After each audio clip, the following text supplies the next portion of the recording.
Hello friends, welcome to my channel. Friends, जैसे कि आप सभी जानते हैं, हमने इस चैनल पर क्लास 10 फिजिक्स चालू की हुई है। हम पढ़ रहे हैं प्रकाश का परावर्तन। जो हमारा चैप्टर का पहला नाम है प्रकाश का परावर्तन। ये प्रकाश के परावर्तन का दूसरा लेक्चर है। अगर आपने पहला लेक्चर नहीं देखा तो आप हमारे चैनल पर जाकर देख सकते हो। आइए देरी न करते हुए इसे शुरू कर लेते हैं। आज हमें पढ़ना है प्रकाश का परावर्तन। प्रकाश का परावर्तन।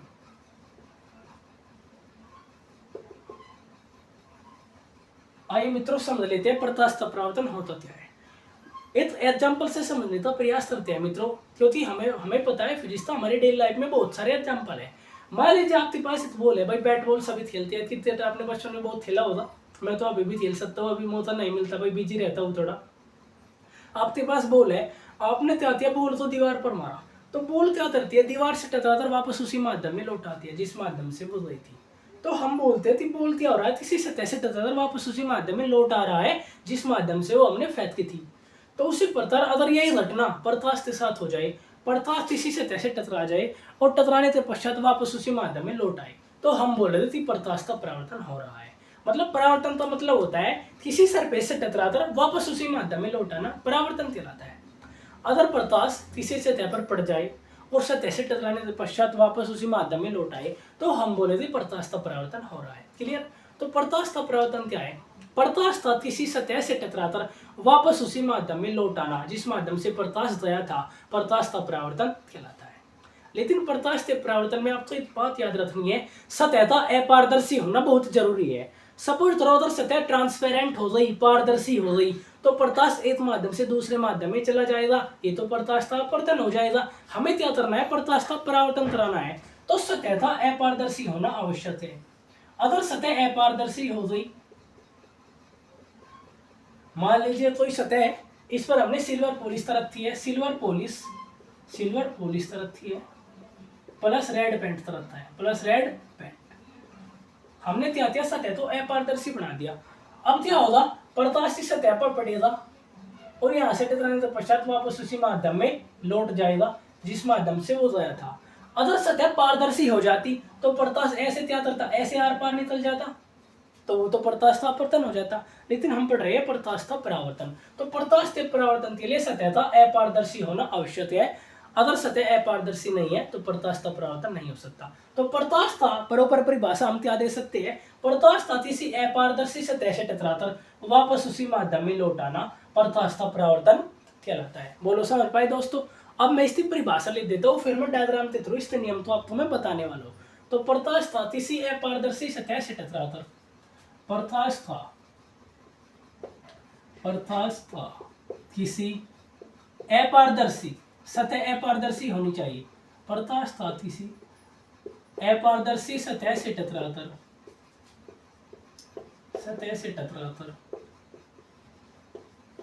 वापस उसी माध्यम में लौट आना, वापस उसी माध्यम में लौट आना। मित्रों, नोट्स मेरे साथ बनाते चलिएगा। लौट आना प्रकाश का परावर्तन कहलाता है। प्रकाश का परावर्तन कहलाता है। समझ पाए दोस्तों? तो प्रकाश का किसी अपारदर्शी सतह से टकराकर वापस उसी माध्यम में लौट आना प्रकाश का परावर्तन कहलाता है। तो सतह का अपारदर्शी होना अत्यंत आवश्यक है। क्लियर? समझ पाए दोस्तों यहाँ तक? जैसे हमारे पास ये तो ये अपारदर्शी सतह है, इस पर एक प्रकाश किरण आई और आने के पश्चात वापस उसी माध्यम में लौट गई, तो हम बोले थे प्रकाश का परावर्तन हो रहा है। जो किरण सतह पर आकर टकराती है उसे आपतित किरण बोला जाता है। आपतित किरण, वही ये प्रकाश किरण सतह पर आकर टकरा रही है, इसे आपतित किरण बोला जाता है। जो किरण सतह से टकराकर वापस उसी माध्यम में लौट जाती है जिस माध्यम से वो आई थी, उसे परावर्तित किरण बोला जाता है। परावर्तित किरण। और ये दोनों प्रकाश किरणें जिस बिंदु पर मिलती है, इस बिंदु को बोला जाता है आपतन बिंदु। ये बिंदु कौन सा है भाई? आपतन बिंदु। प्रकाश किरणें जिस बिंदु पर आकर मिलती है उसे आपतन बिंदु बोला जाता है। अब हमें ये देखना है कि प्रकाश आ तो रहा है और प्रकाश जा भी रहा है उसी माध्यम में, लेकिन प्रकाश कितने एंगल पर आ रहा है और कितने एंगल पर जा रहा है। एंगल का मेजरमेंट करने के लिए हम आपतन बिंदु पर एक काल्पनिक लंब खींच देते हैं, आपतन बिंदु पर काल्पनिक लंब खींच देते हैं, और आपतन बिंदु पर काल्पनिक लंब खींच देते हैं। क्यों? क्योंकि हम एंगल का मेजरमेंट कर सके कि प्रकाश कितने डिग्री के एंगल पर आ रहा है और कितने डिग्री के एंगल पर जा रहा है। तो आपतन बिंदु पर खींचा जा काल्पनिक लंब अभिलंब कहलाता है, इसे बोला जाता है अभिलंब। समझ पाए दोस्तों, ये अभिलंब क्यों खेला जाता है? ये काल्पनिक रेखा होती है, अभिलंब क्यों खींचा जाता है आप तो समझ में आता होगी। ये काल्पनिक रेखा होती है ताकि हम एंगल का मेजरमेंट कर सके। समझ पाए दोस्तों, आज आपको पता चल गया होगा क्यों अभिलंब खींचा जाता है। अब आपतित किरण और अभिलंब के बीच बना कोण आपतन कोण कहलाता है। आपतित किरण और अभिलंब के बीच बना कोण आपतन कोण कहलाता है। इसे दर्शाते हैं। आई का मतलब क्या है? एंगल ऑफ इंसिडेंस, आपतन कोण। और अभिलंब और परावर्तित किरण के बीच बना कोण परावर्तन कोण कहलाता है। इसे आर से दर्शाते हैं। अभिलंब व परावर्तित किरण के बीच बना कोण परावर्तन कोण कहलाता है। परावर्तन कोण कहलाता है। क्लियर? तो जो किरण सतह पर आकर टकराती है आपतित किरण कहलाती है। जो किरण सतह से टकराकर वापस उसी माध्यम में लौट जाती है परावर्तित किरण कहलाती है। अगर आपने वीडियो तो शुरू से लास्ट तक देख लिया तो मैं वीडियो में ही याद करा दूंगा, ये मेरी गारंटी है। और सतह पर डाला गया काल्पनिक लंब अभिलंब कहलाता है। क्लियर? समझ पाए दोस्तों। और आपतित किरण और अभिलंब के बीच बना कोण आपतन कोण कहलाता है। इसे आई से डिनोट किया जाता है। और अभिलंब और परावर्तित किरण के बीच बना कोण परावर्तन कोण कहलाता है। इसे आर से दर्शाया जाता है। देखिए मित्रों, प्रकाश के परावर्तन में लाइट इस ऐसे आ रही है, लाइट जिस स्पीड से आ रही है उसी स्पीड से टकराकर वापस जाती है। मतलब प्रकाश के परावर्तन में प्रकाश की तीनों चाल सेम रहती है, जिस चाल से आई उसी चाल से वापस उसी माध्यम में लौट जाएगी। लेकिन प्रकाश का परावर्तन में वेग बदल जाएगा। भाई देखो, इस दिशा से आई थी और इस दिशा में चली गई, तो यहाँ पर दिशा में तो परिवर्तन हो रहा है। तो दिशा के बदलने से प्रकाश की चाल का वेग बदल जाता है, लेकिन प्रकाश की चाल नियत रहती है। मतलब जिस स्पीड से आई उतने स्पीड से वापस परावर्तित होती है। यानी प्रकाश के परावर्तन में प्रकाश की चाल का नियत रहती है, प्रकाश के परावर्तन में प्रकाश की चाल नियत रहती है, परंतु उसका वेग दिशा परिवर्तित होने के साथ बदल जाता है। क्लियर? तो ये आप तो नोट बात इतनी है। नोट, प्रकाश के परावर्तन में प्रकाश के परावर्तन में प्रकाश के परावर्तन में प्रकाश की चाल नियत रहती है। इसका मतलब है जितने स्पीड से आएगी उतने स्पीड से वापस जाएगी, लेकिन दिशा में परिवर्तन होने के कारण वेग बदल जाता है। लेकिन दिशा में परिवर्तन होने के कारण वेग बदल जाता है। भाई इस दिशा से आई और उस दिशा में चली गई, भाई जिस दिशा से आई थी उसमें तो नहीं गई, लेकिन जिस माध्यम से आई थी उस माध्यम में जरूर गई है। परिवर्तन तो हुआ है, लेकिन वेग में परिवर्तन जरूर हुआ है। होने के कारण, दिशा में परिवर्तन होने के कारण वेग बदल जाता है।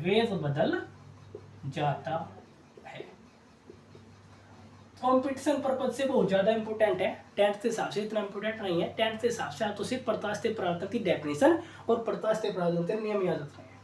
अब हम देखते हैं रूल्स ऑफ रिफ्लेक्शन। परावर्तन के नियम कौन कौन से है? जिस पर लाइट आती है और लाइट वापस परावर्तित होती है, वहां पर कौन कौन से नियम अप्लाई होते हैं। अब हम देखते हैं परावर्तन के नियम। मैं थोड़ा मिटा देता हूं कुछ स्पेस के लिए। अब हम समझते हैं परावर्तन के नियम, रूल्स ऑफ रिफ्लेक्शन, परावर्तन के नियम। अब हमें पढ़ना है परावर्तन के नियम। भाई आपके एग्जाम पॉइंट ऑफ व्यू से बहुत ज्यादा इंपोर्टेंट है। भाई हर साल पेपर में पूछा जाता है, 1 से 2 नंबर आपके पत्ते हो जाएंगे, बहुत ज्यादा इंपोर्टेंट है। इसको आप इंपोर्टेंट में रख लीजिएगा। आइए अब हम डायग्राम से समझने का प्रयास करते हैं आखिर परावर्तन के नियम कितने होते हैं और ये कैसे कार्य करते हैं। देखो मित्रों, यहाँ पर चित्र में देखना बड़े ध्यान से। अगर आपने चित्र तो अपने दिमाग में छाप लिया तो परावर्तन आप जितने लाइफ में कभी नहीं भूल सकते। आप जब तक आपका जीवन है तब तक हमेशा के लिए आपके माइंड में छप जाएगा, ये मेरा वादा आपसे रहा। तो देखो, ये अपारदर्शी सतह है, अपारदर्शी सतह है। आप देख रहे हैं आपतित किरण, परावर्तित किरण और आपतन बिंदु पर अभिलंब, तीनों हमेशा एक ही तल में होते हैं। भाई तीनों एक ही तल पर स्थित है। अब एक ही तल का क्या मतलब है, देखो अगर मित्रों आप तिरण बोर्ड पर आ रही है, यहाँ पर ये बोर्ड के तल में है, अगर आप अपनी किताब में ये चित्र देखोगे तो तीनों तिरणे क्या हो जाएगी, किताब के तल में हो जाएगी। मतलब इसका मतलब है तितलता अगर आने वाली आप तिरण बोर्ड पर आ रही है तो अभिलंब भी बोर्ड पर ही बनेगा और प्रावतिरण भी बोर्ड से ही उतर जाएगी। ऐसा नहीं है आप तिरण बोर्ड पर आ रही है और प्रावतिरण बोर्ड से बाहर जा रही है, ना ना ना ऐसा नहीं होगा, क्लियर। और एक ही सतह पर होते हैं, इसका ये मतलब है, ठीक है। यानी यहाँ पर एक ही तल में होते हैं, अर्थात यहाँ पर ये बोर्ड के तल में है और आपकी पुस्तक में कागज के तल में होते हैं। तो पहला नियम क्या है, आपतित तिरण, परावर्तित तिरण और आपतन बिंदु पर अभिलंब तीनों हमेशा एक ही तल में होते हैं। यहाँ पर ये बोर्ड के तल में बने हुए हैं, आपकी पुस्तक के तल में होते। तो पहला नियम क्या कहता है, आपतित तिरण,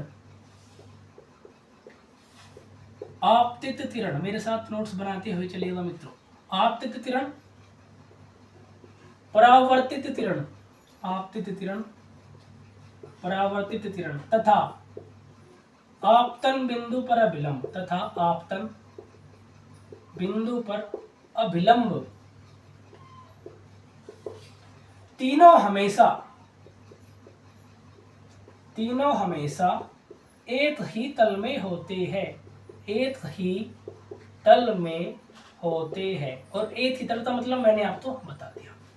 अब हम चलते हैं दूसरे नियम की ओर।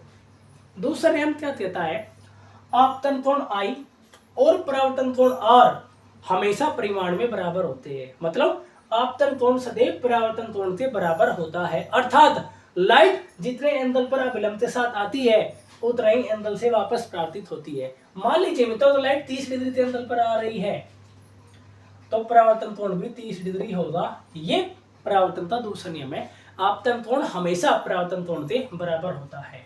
दूसरा नियम है आपतन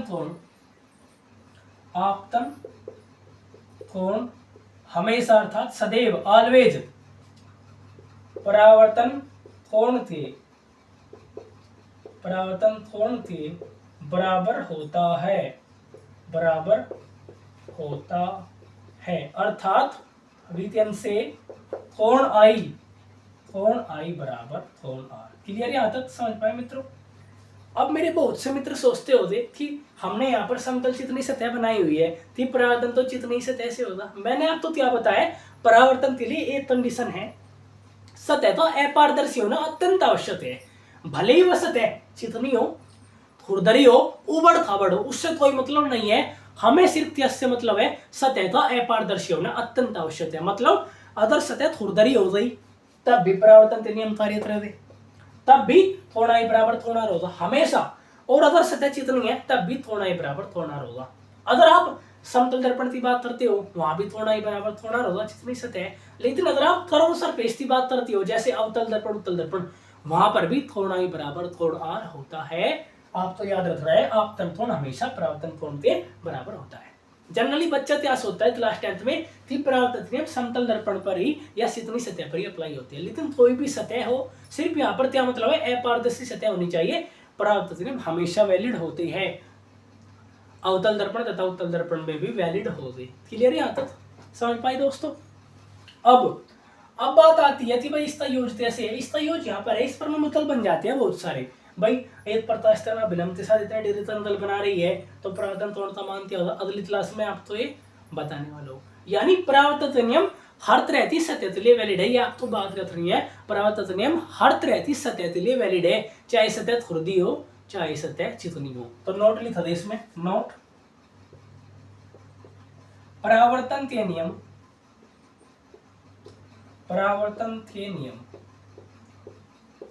हर तरह की सतह के लिए वैलिड है, हर तरह की सतह के लिए मान्य है। ऐसा नहीं है भाई समतल दर्पण में ही होगी, मान्य है, ठीक है। और ये अवतल दर्पण में ही अप्लाई होगी। अवतल दर्पण में भी बिल्कुल I बराबर R होगा और उत्तल दर्पण में भी I बराबर R होगा और समतल दर्पण में भी I बराबर R होगा। और सतह चाहे खुरदरी हो चाहे चिकनी हो, वहां पर भी परावर्तन के नियम अप्लाई होते हैं। बताओ समझ पाए दोस्तों, बताओ यहाँ तक क्लियर होगा। कोई भी डाउट हो तो आप कमेंट कीजिएगा। मुझे उम्मीद है कि आप तो यहाँ तक जितनी मैंने बातें बताई आपके दिमाग में छप गई होगी। अगर आपने वीडियो को ध्यान से सुना है तो आप तो सारे याद हो गए होंगे। क्लियर? तो अगर चैनल पर नहीं हो तो चैनल तो सब्सक्राइब करें और इसे ज़्यादा से ज़्यादा शेयर करें। अगली वीडियो में मैं बताने वाला हूँ कि प्रकाश परावर्तन कितने प्रकार का होता है, रेगुलर इरेगुलर रिफ्लेक्शन क्या होता है, नियमित और अनियमित परावर्तन में क्या अंतर है, क्यों ये होता है, कैसे इसकी हमें जरूरत पड़ी, ये मैं बताने वाला हूँ। लेकिन बच्चे सोचते हैं कि प्रकाश का परावर्तन सिर्फ दर्पण ही करता है। नहीं चीजें मित्रों, वो सभी चीजें प्रकाश का परावर्तन करती है जो आपको दिखाई दे रही है। भाई कोई भी चीज हमें कैसे दिखाई देती है? मान लीजिए कोई भी वस्तु है, मान लीजिए मार्कर है, ये मार्कर मैं कैसे देख पा रहा हूँ? जब प्रकाश स्रोत से आने वाला प्रकाश इस स्लाइड पर पड़ रहा है और टकराने के पश्चात हमारे हाथों पर आ रहा है, यानी प्रकाश का परावर्तन हो रहा है, इसे टकराने के पश्चात तभी हमें ये चीजें दिखाई देती है। मतलब परावर्तन वो सभी चीजें करती है जो हमें दिखाई देती है। अगर प्रकाश का परावर्तन फिनोमिना नहीं होता तो हम चीजें तो नहीं देख सकते। तो आप तो ये बात रखना है, याद रखना है, परावर्तन हर चीजें करती है जो हमें दिखाई देती है। तो आप तो ये नोट पॉइंट लिखना है, नोट पॉइंट लिखना है, ये बहुत इंपोर्टेंट पॉइंट है। नोट, परावर्तन वो सभी चीजें करती है जो हमें दिखाई दे रही है। परावर्तन वो सभी चीजें करती है जो हमें दिखाई दे रही है, जो हमें दिखाई दे रही है। मित्रों, जितने भी वस्तुएं हम देख पा रहे हैं वे सभी परावर्तन कर रही है, तभी तो हमें वस्तुएं दिखाई दे रही है। तो आप समझ सकते हो लाइट का, प्रकाश का हमारे जीवन में कितना महत्वपूर्ण योगदान है। अगर प्रकाश ना होता दोस्तों तो हम वस्तुएं नहीं देख सकते। उदाहरण के लिए अगर मैं यहाँ पर अपने कमरे की लाइट ऑफ कर देता हूँ, तो अब तो मैं भी प्रॉपर नहीं दिखाई देता। देखिए एक हम प्रैक्टिकल कर लेते हैं। यहाँ पर देखो मित्रों, कोई लाइट नहीं है, मैं आपको दिखाई नहीं दे रहा हूँ, तो प्रकाश का हमारे जीवन में बहुत लाभ है। जैसे ही मैंने लाइट को ऑन किया, जैसे ही मैंने प्रकाश को ऑन किया, आप मुझे देख पाए। तो लाइट का हमारे जीवन में बहुत ही महत्वपूर्ण है। ऐसे ही हम प्रैक्टिकल के साथ पढ़ने वाले हैं। और वीडियो को ज़्यादा से ज़्यादा शेयर कीजिएगा और चैनल पर नहीं तो चैनल तो सब्सक्राइब करना ना भूलें। मेरी आपसे रिक्वेस्ट है, वीडियो तो शुरू से लास्ट तक देखते रहो, मैं आपको क्लास में याद करा दूंगा। थैंक यू सो मच, हमारे साथ बने रहे।